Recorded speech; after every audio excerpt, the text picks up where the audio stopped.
Good afternoon all of student. तो कल ठीक है, तो कल हम लोग जो है चैप्टर नंबर 3 पढ़ रहे थे, है ना।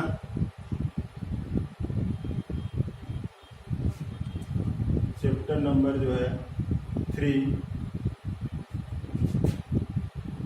ठीक है। तो चैप्टर नंबर 3 में क्या है? सरल रेखा में गति। माइक बंद कर दीजिए, किसी का चालू है। सरल रेखा में गति, ठीक है। सरल रेखा में जो है गति, मोशन इन स्ट्रेट लाइन, ठीक। माइक बंद कर दीजिए, किसका माइक चालू है ना। माइक बंद कर दीजिए। तो कल मैं बताया था चैप्टर नंबर 3 के बारे में, है ना। जो आज नए स्टूडेंट आए होंगे उसको एक बार मैं रिवीजन कर देता हूं। तो कल का वो जो है ना, कल जो पढ़ाया था वो उसको जो है समझ में आ जाएगा। दूसरा चीज ये है कि यूट्यूब वीडियो भी बनाया जा रहा है, तो आप जो है यूट्यूब वीडियो भी देख सकते हो, है ना। दशरथ चंद्राकर, यूट्यूब में जाकर दशरथ चंद्राकर आप जो है सर्च कीजिएगा तो मेरा वीडियो जो है मिल जाएगा। कल मैं 4 वीडियो अपलोड किया था 11th क्लास का, कल जो क्लास किया था उसका, है ना। तो वो चारों जो वीडियो को आप देख सकते हो, ठीक है। वहां जाकर YouTube में जाकर जो है मेरा नाम सर्च कीजिएगा, दशरथ चंद्राकर, है ना। या ये मेरा नंबर है, इस नंबर पे मैसेज करोगे तो मैं आपको जो है वीडियो सेंड भी कर दूंगा, ठीक है। और दूसरा चीज ये है कि वीडियो देखने के बाद अगर अच्छा लगेगा तो उसमें लाइक कर लेना, सब्सक्राइब कर लेना और कमेंट्स भी कर देना। सब्सक्राइब करने से फायदा यह है कि जब भी मैं कोई नया वीडियो जो है अपलोड करूंगा तो वो आपको जो है एक मैसेज आपके पास आ जाएगा कि नया वीडियो जो है अपलोड किया गया है। फिर अगर आपको आवश्यकता लगती है या लगता है कि उस वीडियो को देखना चाहिए तो आप देख सकते हो, और आवश्यकता नहीं है तो देखने की आवश्यकता नहीं है, ठीक है। तो ये रहेगा।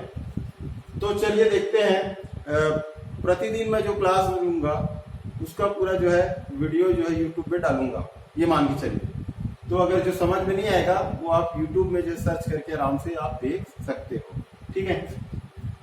तो चलिए देखते हैं चैप्टर नंबर 3 में मैं कल बताया था आपको, पहला तो जो है बिंदु वस्तु बताया था, बिंदु वस्तु। तो बिंदु वस्तु क्या बताया था भाई? बिंदु वस्तु मतलब अगर कोई वस्तु जो है, अगर कोई वस्तु के द्वारा तय की गई दूरी वस्तु के आकार की तुलना में बहुत अधिक हो तो उसे बिंदु वस्तु कहते हैं। क्लियर? समझ में आ गया? मतलब किसी वस्तु के द्वारा तय की गई दूरी वस्तु के आकार की तुलना में नगण्य हो, बहुत कम हो, तो उसको हम क्या बोलेंगे? बिंदु वस्तु कहेंगे। मान लेते हैं ये वस्तु है और ये जो है इस तरीके से आपका ये लंबी दूरी जो है तय कर दी, तो इसकी जो दूरी तय की गई जो दूरी है इसकी लंबाई जो है बहुत है और ये वस्तु का आकार जो है बहुत छोटा है इसकी तुलना में, नगण्य, ठीक। तो इसको हम क्या बोलेंगे? बिंदु वस्तु कहेंगे। क्लियर है यहां तक? कल का मैं रिवीजन करा रहा हूं, है ना। जो बच्चे नहीं जुड़े थे वो समझ जाइए। इसमें जैसे कि मैं कल बताया था, रेलगाड़ी का एग्जांपल दिया था कि रेलगाड़ी जो है आपका बहुत लंबी लंबी जो है दूरी तय करता है, इसलिए रेलगाड़ी के द्वारा तय की गई दूरी जो होती है वो रेलगाड़ी के आकार की तुलना में बहुत अधिक होती है, इसलिए रेलगाड़ी को भी बिंदु वस्तु माना जा सकता है, ठीक। इसके बाद जो है बिंदु वस्तु के बाद मैं बताया था आप लोगों को दूरी किसे कहते हैं। दूरी, तो दूरी किसे कहते हैं? किसी वस्तु के द्वारा तय किए गए पथ की लंबाई, तय किए गए पथ की लंबाई, तय किए गए पथ की लंबाई को जो है दूरी कहते हैं, ठीक है। तो किसी वस्तु के द्वारा, है ना, कोई वस्तु अगर जो है गति कर रहा है तो उस वस्तु के द्वारा तय किए गए पथ की लंबाई, तय की गई जो है, तय की गई पथ की लंबाई को ही दूरी कहते हैं। क्लियर यहां तक? जैसे मान लेते हैं यहां पर एक कोई वस्तु है और ये जो है यहां तक बी तक पहुंच गया। अब इसके बीच की दूरी 10 मीटर है मान लो, है ना।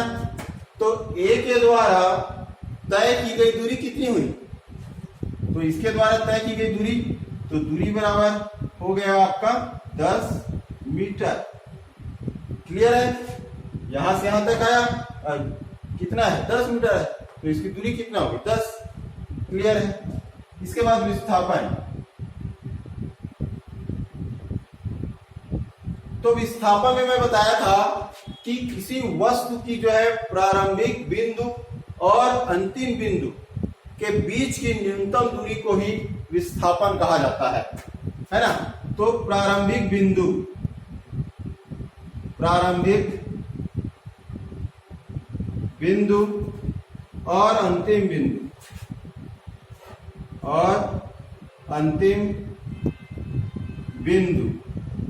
के बीच की दूरी को, है ना, पूरा नहीं लिख रहा हूं, है ना, कल पूरा लिखा दिया था मैं, इसको जो बुक में देख लेना। तो विस्थापन क्या है? प्रारंभिक बिंदु और अंतिम बिंदु के बीच की दूरी को विस्थापन कहते हैं। क्लियर हुआ ये? या एक दूसरी परिभाषा यह है इसकी कि किसी वस्तु के द्वारा एक निश्चित दिशा में चली गई दूरी। ठीक है? किसी वस्तु के द्वारा एक निश्चित दिशा में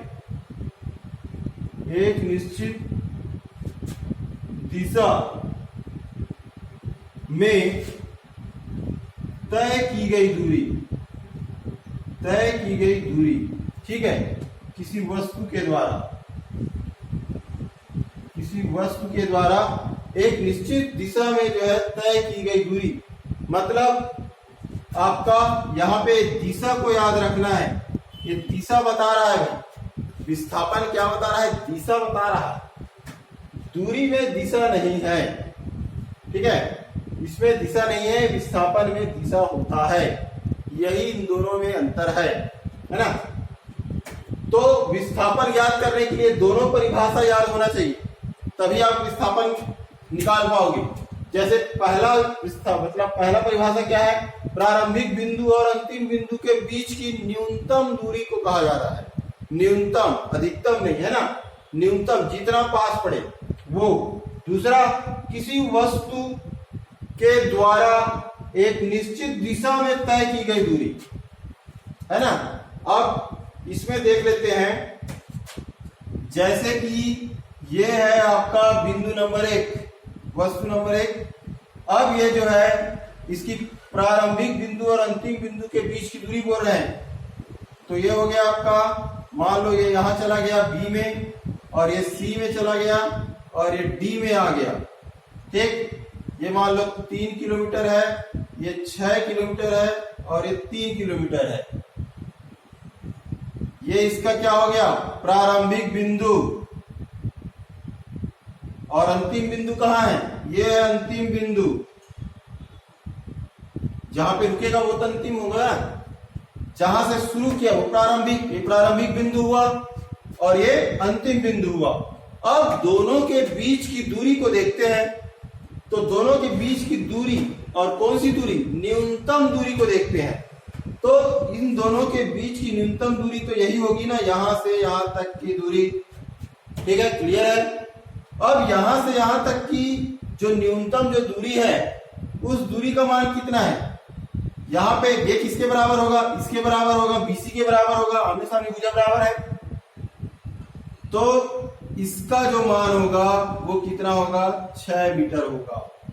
मान लो ये मीटर में है। तो ये जो है अपनी प्रारंभिक बिंदु से अंतिम बिंदु के बीच की न्यूनतम दूरी कितना है? 6 मीटर होगा। ठीक है? मतलब इसका जो विस्थापन है ना, मतलब कितना विस्थापन हुआ पूछेंगे तो 6 मीटर, क्योंकि हम विस्थापन ज्ञात कर रहे हैं। तो विस्थापन प्रारंभिक बिंदु और अंतिम बिंदु। तो वस्तु एक का जो है विस्थापन पूछें तो विस्थापन मतलब प्रारंभिक बिंदु और अंतिम बिंदु के बीच की न्यूनतम दूरी को विस्थापन कहते हैं। ये हो गया प्रारंभिक बिंदु, ये हो गया अंतिम बिंदु, और इनके बीच की ये न्यूनतम दूरी है, और ये न्यूनतम दूरी का मान कितना है? 6 है। तो इसका विस्थापन कितना हुआ? 6 मीटर। विस्थापन बराबर 6 मीटर। क्लियर यहां तक? अब दूसरी परिभाषा देख लो। दूसरी परिभाषा क्या बोल रहा है? किसी वस्तु के द्वारा एक निश्चित दिशा में तय की गई दूरी को विस्थापन कहते हैं। अब मान लेते हैं ये आपका वस्तु नंबर 1, ये जो है यहां से चलना शुरू कर दिया भाई, ठीक है। अब ये कौन सा दिशा है? मान लो पूर्व दिशा की ओर। अब यहां पे पहुंच गए बी। अब इसके बीच की दूरी मान लो 10 मीटर है। तो ये क्या कहलाएगा? इसका विस्थापन कहलाएगा, क्योंकि वस्तु ए जो है कौन सी दिशा में जा रही है? पूर्व दिशा में। और इसकी दूरी कितना दूरी तक तय किया? ये 10 मीटर दूरी तय किया। तो वस्तु ए जो है पूर्व दिशा में 10 मीटर की दूरी तय करता है। ये इसका विस्थापन है। इसको विस्थापन बोलेंगे क्योंकि इसमें दिशा बता दिया है, पूर्व दिशा, ठीक है। तो ए जो है 10 मीटर पूर्व दिशा में जाता है, मतलब ये क्या है? विस्थापन है। ये किसको बता रहा है? विस्थापन को बता रहा है, ठीक। अगर दूरी को बताना हो तो दिशा नहीं रहेगा, है ना। अगर खाली आपको लिख दिया जाए ए बराबर 10 मीटर, तो ये दूरी है। अगर लिख दे ए बराबर 10 मीटर पूर्व दिशा, तो यहां पर दिशा बता दिया गया है, तो ये क्या होगा? विस्थापन होगा। और ये क्या है? इसमें दिशा नहीं दिया है, तो ये क्या होगा? दूरी होगा। और ये क्या होगा? विस्थापन होगा। समझ में आ रहा है कि नहीं आ रहा है मैं जो बताना चाह रहा हूं? दूरी और विस्थापन दोनों अलग अलग चीज है, ठीक है। दूरी में कोई दिशा नहीं रहता है, विस्थापन में दिशा जो है बताया जाता है। जैसे पूर्व दिशा बता दिए, या उत्तर दिशा, दक्षिण दिशा, कोई भी दिशा बता दिए, विस्थापन हो गया। या दूसरा चीज ये है, प्रारंभिक बिंदु और अंतिम बिंदु के बीच की जो है न्यूनतम दूरी को विस्थापन कहते हैं। ये हो गया। तो इस प्रकार दूरी और विस्थापन में अंतर हम कर सकते हैं। जैसे कि इसमें जैसे मैं बताया हूं, ये वाला जो ये वस्तु जो है यहां से बी चला, बी से सी चला, अब सी से जो डी पर आके रुक गया, यहां पर आके रुक गया। तो इसका विस्थापन बोला जाए, विस्थापन निकालने, तो विस्थापन निकालने अगर बोला जाए तो विस्थापन बराबर कितना होगा? प्रारंभिक बिंदु और अंतिम बिंदु के बीच की न्यूनतम दूरी को विस्थापन कहते हैं। तो इन दोनों के बीच की न्यूनतम दूरी 6 मीटर है, तो इसका विस्थापन हो गया 6 मीटर। अब अगर इसका दूरी पूछा जाए कि वस्तु ए जो है कितनी दूरी तय किया, वस्तु ए के द्वारा कितनी दूरी तय किया गया, अगर ये प्रश्न पूछा जाता है तो आप क्या करोगे? आप ए से बी और बी से सी और सी से डी को जोड़ोगे। ए बी है ना, दूरी बराबर ये हो जाएगा ए बी धन बी सी धन सी डी। अब ए बी का मान, ए से बी का मान 3 धन बी से सी का मान 6 और धन सी से डी का मान है 3। तो 3 और 6 9, 9 और 3 12। तो दूरी कितना हो गया? 12 मीटर। तो दूरी हो गई आपकी 12 मीटर। मतलब ए जो है 12 मीटर की दूरी तय किया है। क्लियर यहां तक? जबकि इसका विस्थापन कितना है? केवल 6 मीटर है। विस्थापन में आपको यह देखा जाता है कि वो अपनी प्रारंभिक बिंदु से कितनी दूरी पर है, बस इतना ही देखा जाता है। वो कौन से रास्ते से गया, किधर से गया इसे कोई लेना देना नहीं है। समझ में आ रहा है कि जैसे कि मान लेते हैं यहां पर कोई रामू नाम का कोई व्यक्ति है, ये अपने घर में बैठा है, ठीक। और ये उसका जो है दोस्त का घर है, ये उसके क्या है, दोस्त का घर। इन दोनों के बीच में मान लो, इन दोनों के बीच में है ना, मान लेते हैं 5 मीटर का अंतर है ना, 5 मीटर का अंतर है या 10 मीटर का अंतर है, ठीक। 5, 10 जो भी कर लो, 5, 10 मतलब अब है ही नहीं, मतलब लगा हुआ है मान के चलो, ठीक है। अब जो है रामू इधर चला गया, इधर रायपुर,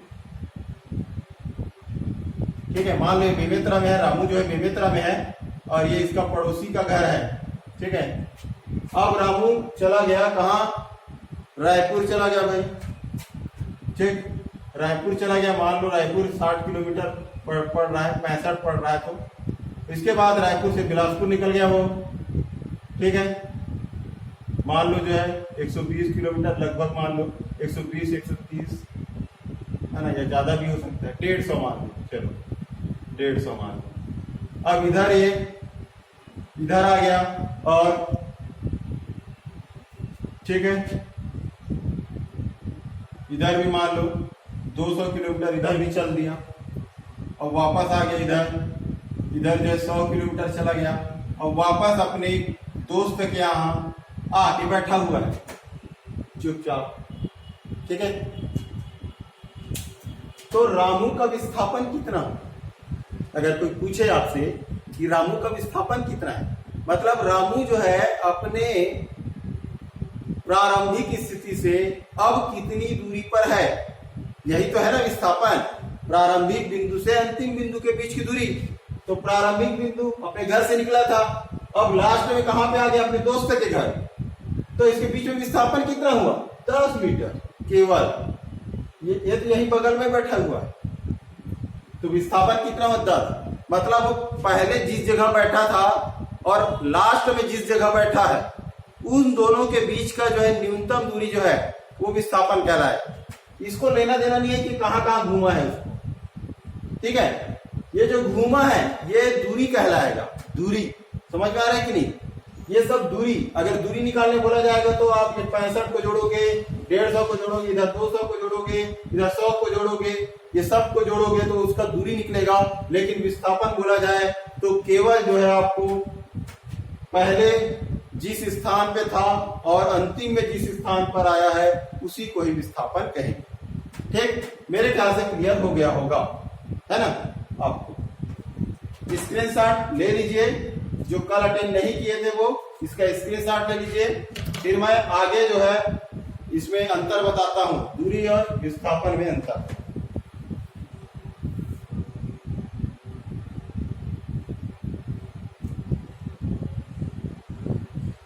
हो गया, चलिए अब दूरी और विस्थापन इतना समझ में आ गया ना, तो अब दूरी और विस्थापन में हम अंतर देख लेते हैं। वही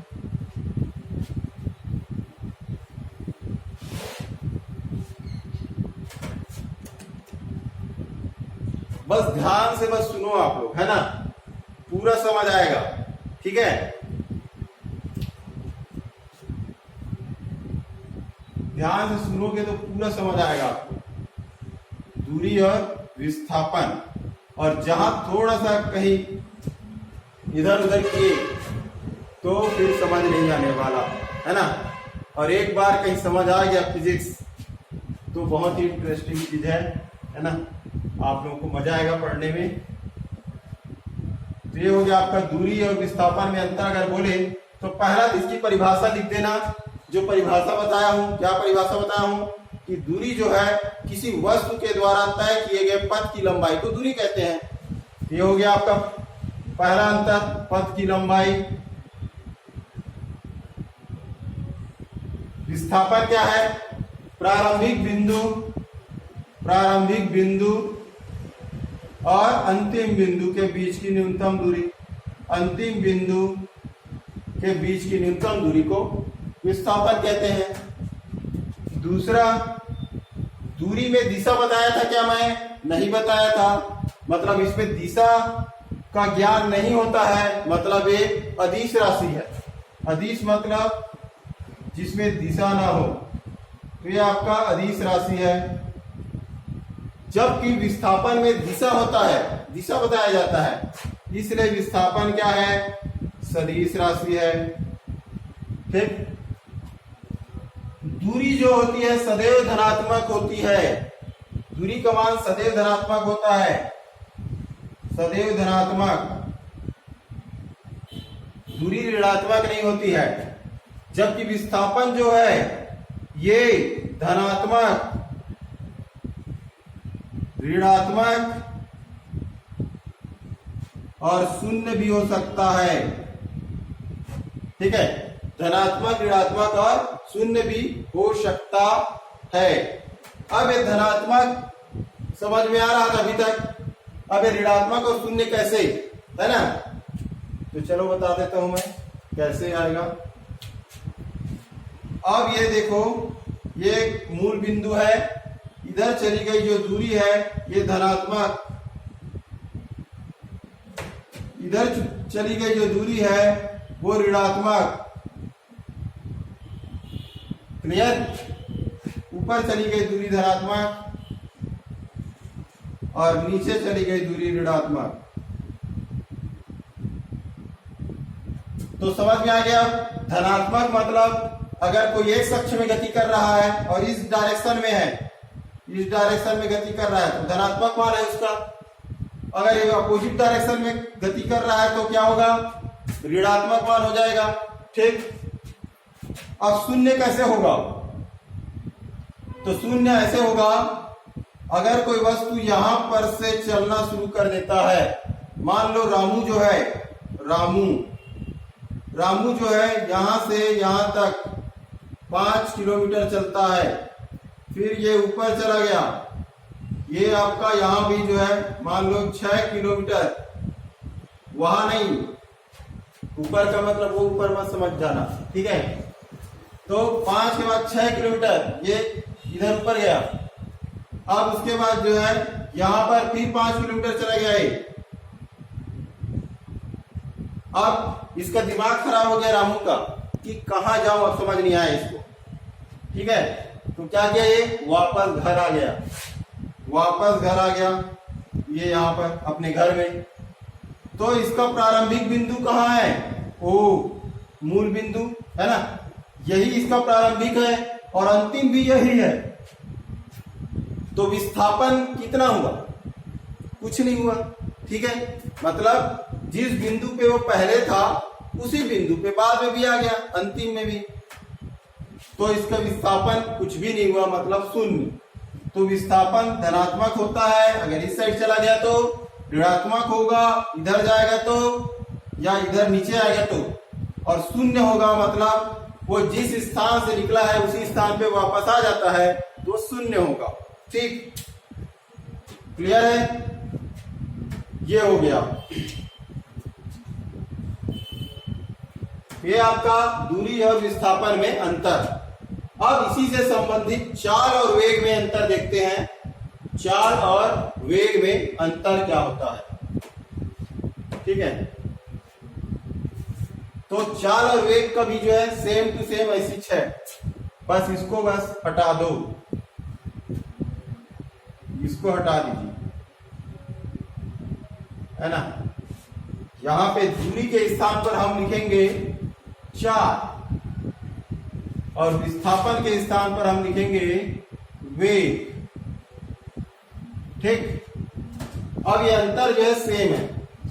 अब चाल की परिभाषा देना है यहां पर एक अंतर, और वेग की परिभाषा यहां पे देना है।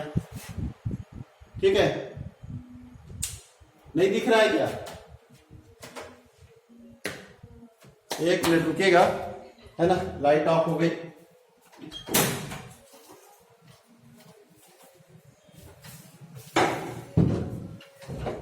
अब दिखाई दे रहा है? चलिए, तो अब देखते हैं चाल मतलब क्या है।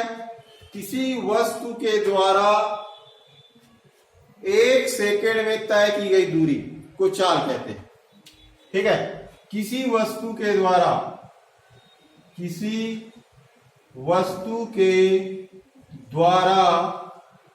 1 सेकेंड में तय की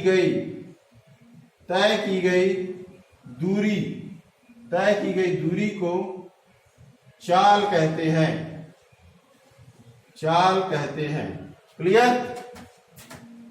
वेग क्या होगा? किसी वस्तु के द्वारा 1 सेकेंड में हुआ विस्थापन वेग कहलाता है।